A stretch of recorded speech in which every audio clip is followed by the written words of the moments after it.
சொந்த பந்தம் எல்லாத்துக்கும் வணக்கம். எப்படி ரிலாக்ஸாக இருக்கிறது? ஈஸியாக ஒரு வே. இந்தியன் யோகிஸ் ஒரு கேட்டை அப்சர்வ் பண்ண சொல்கிறாங்க. ரிலாக்ஸேஷனில் மாஸ்டர் ஆகணுமா? ஒரு கேட்டை அப்சர்வ் பண்ணு. அது என்னைக்காவது டயர்டாக இருந்திருக்கா? நர்வஸ் பிரேக் டவுன், இன்சோம்னியா, ஒரிடாவோ இருந்திருக்கா? எதுவுமே கிடையாது. எந்த அளவுக்கு ஒரு கம்ஃபர்டபுள் பொசிஷனில் உட்காந்து ஒர்க் பண்ணுறீங்களோ அந்த அளவுக்கு அந்த ஒர்க் உங்களுக்கு ஈஸியாகவும் சிம்பிளாகவும் முடியுது. டென்ஷனோட செய்கிற ஒரு வேலை உங்கள் ஃபிசிக்கல் பாடியை அஃபெக்ட் பண்ணுது. அதனால் வரது தான் இந்த ஷோல்டர் பெயின், நர்வஸ் ஃபெட்டிகெல்லாம். ஒரு நாளைக்கு 4-5 தடவை நீங்களே உங்களை கேளுங்க, நீ செய்கிற வேலை நிஜமாலுமே கஷ்டமா இல்லை நீயா கஷ்டம்னு நினச்சிக்கிறியா? இஷ்டப்பட்டு செய்யும்போது வேலை கஷ்டமாக தெரியறதில்ல. ஒரு நாளோட முடிவில் நீ சந்தோஷமாக இருக்கியா இல்லை டயர்டாக இருக்கியா?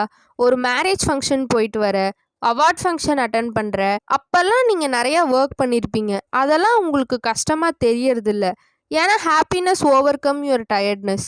இதே ஒரு சின்ன வேலை நீ பிடிக்காம செஞ்சுருக்கேன்னா அந்த அன்னைக்கு மென்டல் டயர்ட்னஸ் ஃபீல் பண்ணுவேன். That is because inefficient day in quality and quantity.